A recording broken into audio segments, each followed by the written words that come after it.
semakin besar badannya, semakin mahal badannya. Karena harga seekor sapi terletak pada dagingnya. Lalu ada pula berikut yang badan kecil tapi bisa harganya lebih mahal daripada seekor sapi. Karena harga burung perkutut terletak pada suaranya dan keindahannya, bukan terletak pada badannya.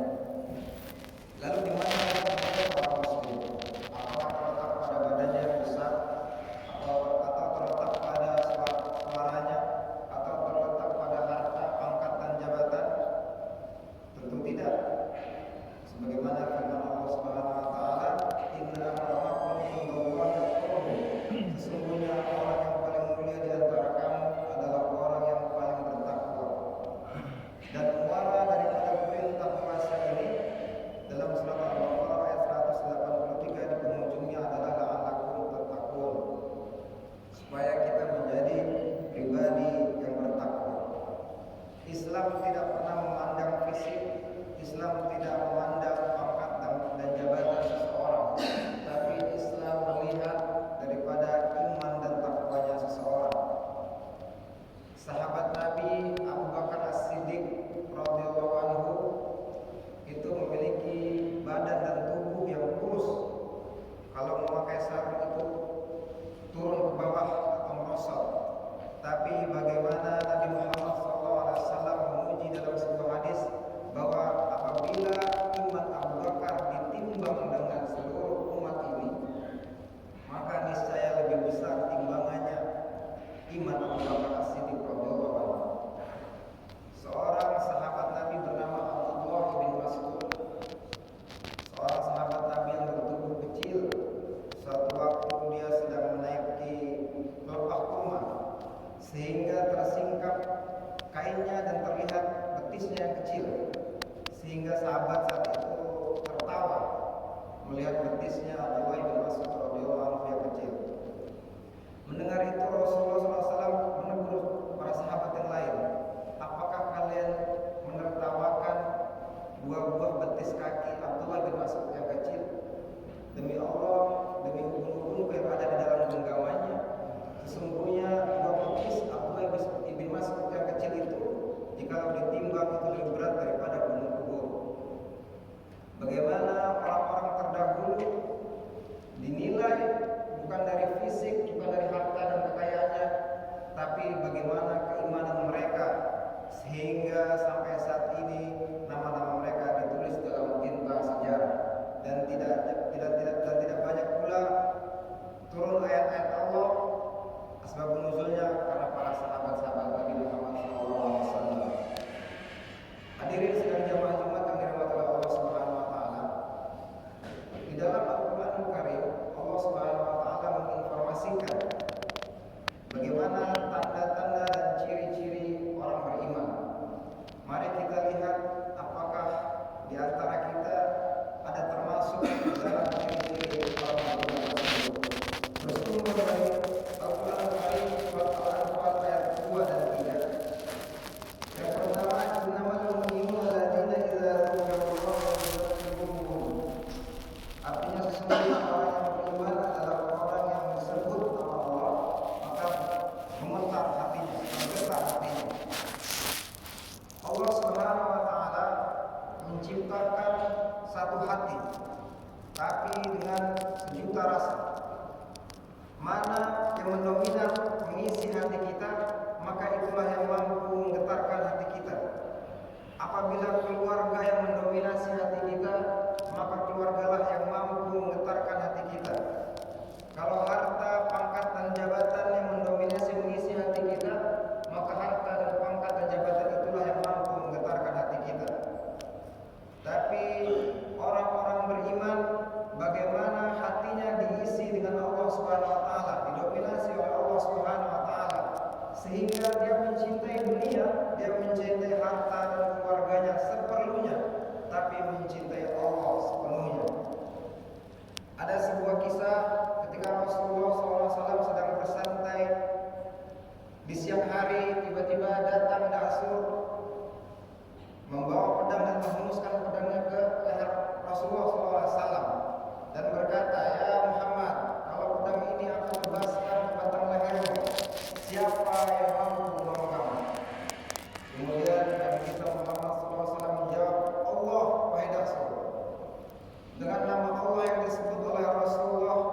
kemudian Dasur bergetar, berkeringat sehingga jatuh pedang yang pegang. Kemudian Rasulullah membalikkan pedang itu kepada Dasur. Wahai Dasur, kalau pedang ini aku tebaskan batang lehermu, siapa yang mampu menolongmu? Maka Dasur menjawab, tidak ada ya Muhammad kecuali engkau memaafkan aku. Di dalam kisah ini nama Allah yang Rasulullah sebut oleh orang yang mulia, oleh orang yang hatinya bersih, mampu menggetarkan Dasur, sehingga orang-orang yang beriman, nama Allah itu disebut tidak hanya mampu menggetarkan hatinya, tapi juga mampu menggetarkan orang lain yang mendengarnya. Inilah ciri yang pertama.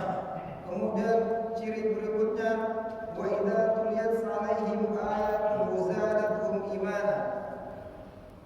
Apabila dibacakan ayat Allah kepada mereka, maka bertambah imannya. Ayat-ayat Allah adalah tanda-tanda Allah, bukti-bukti Allah Subhanahu wa taala. Ada ayat Allah yang tercipta, ada ayat Allah yang terucap. Ayat Allah yang tercipta adalah buktinya alam semesta ini. Laut, gunung, bukit-bukit.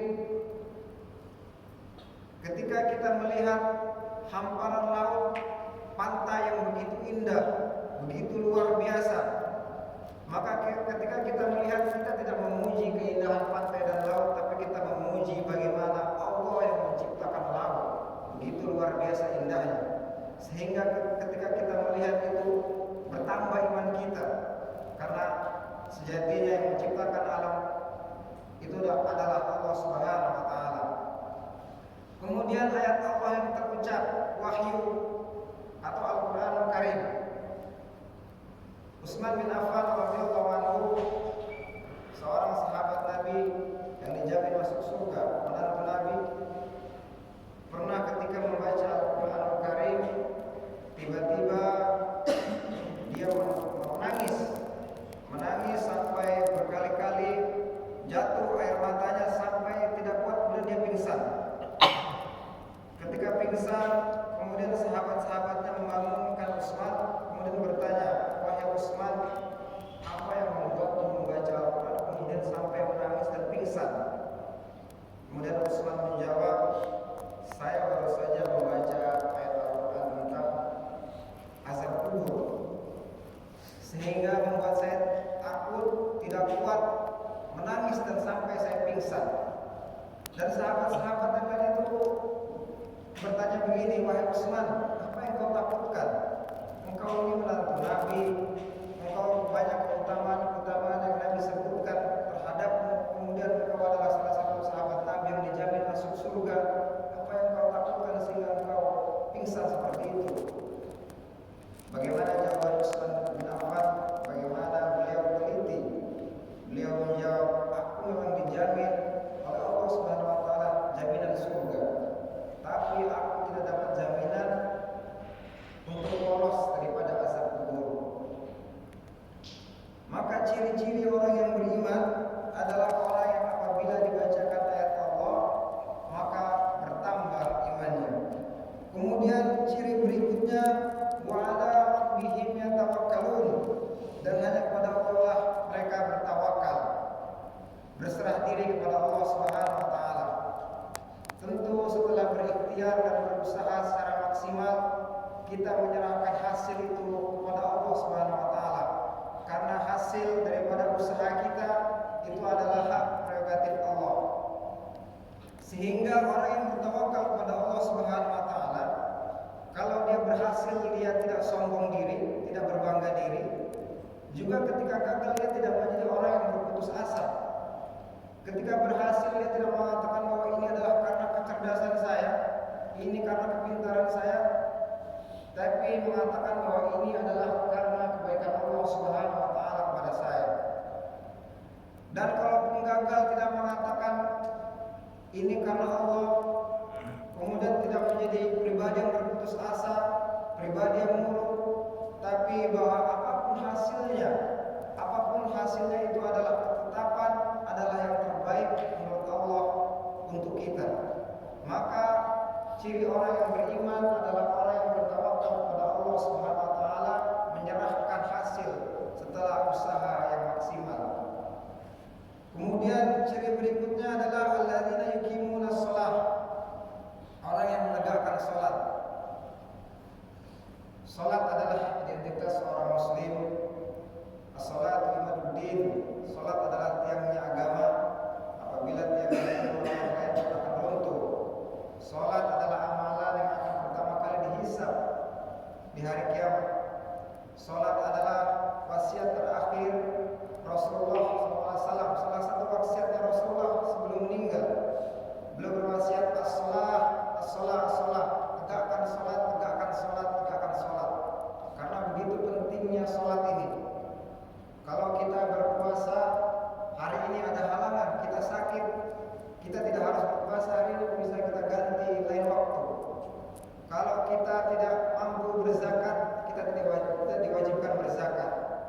dengan berbaring, tidak sanggup berbaring dengan gerakan, tidak sanggup dengan gerakan dengan isyarat, begitu seterusnya, sampai begitu pentingnya sholat. Sehingga Rasulullah SAW dalam kondisi perang sekalipun beliau tidak meninggalkan sholat.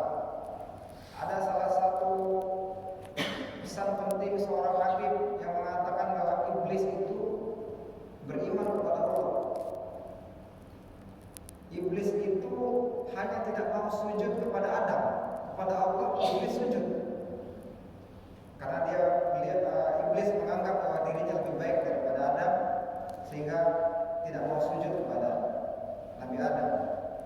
Dan kita sebagai manusia kepada Allah pun kita tidak mau sujud, kepada Allah pun kita tidak mau salat. Maka mari kita bandingkan, iblis tidak mau sujud kepada Adam, kepada Allah sujud. Manusia hari ini tidak mau sujud, tidak mau salat kepada Allah. Maka lebih durhaka mana iblis atau manusia yang tidak mau mengerjakan salat dan tidak mau sujud kepada Allah Subhanahu wa taala. Maka orang yang beriman, ciri orang yang beriman adalah orang yang menegakkan salat. Kemudian ciri berikutnya adalah wa mimma razaqnahum yunfiqun. Orang yang menginfakkan hartanya di jalan Allah Subhanahu wa taala, sebagian hartanya untuk kepentingan di jalan Allah Subhanahu wa taala. Islam bukan hanya agama individual. Islam bukan hanya agama yang mementingkan diri sendiri. Islam adalah agama yang memikirkan dan melihat kondisi sekitarnya. Bahwa di dalam harta kita itu ada hak orang lain. Bahkan di syariat puasa ini 1 tahun sekali kita diwajibkan untuk mengeluarkan zakat untuk membersihkan harta dan mensucikan jiwa kita. Yang artinya bahwa harta yang sesungguhnya adalah harta yang kita infakkan, yang harta yang kita keluarkan di jalan Allah Subhanahu wa taala, itulah harta kita yang sesungguhnya. Harta kita saat ini yang di ATM, yang di rumah, itu bisa saja suatu saat akan bergeser kepada orang lain, akan berpindah ke orang lain. Tapi harta yang kita keluarkan di jalan Allah Subhanahu wa taala, maka itulah harta kita sesungguhnya. Bahkan di dalam Al-Qur'an Al-Karim surat Al-Munafiqun, laula akhartani ila ajalin qarib fa asaddaqa wa akun minas shalihin.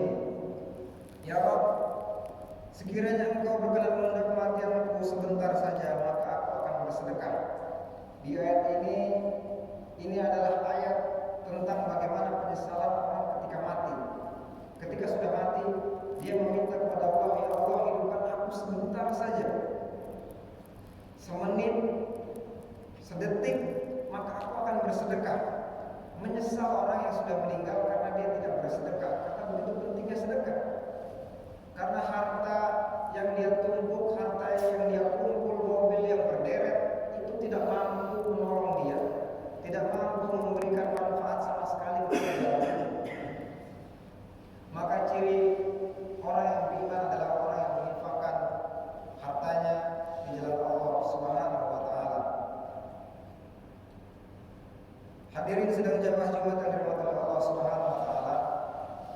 Maka mari kita deteksi, mari kita introspeksi, apakah kita ada di antara ciri-ciri tersebut. Kalau kita tidak ada, maka dengan momentum puasa ini, bulan tarbiyah, bulan di mana kita digembleng, digojlok untuk mempertajam keimanan kita, sehingga kita mampu untuk menghadapi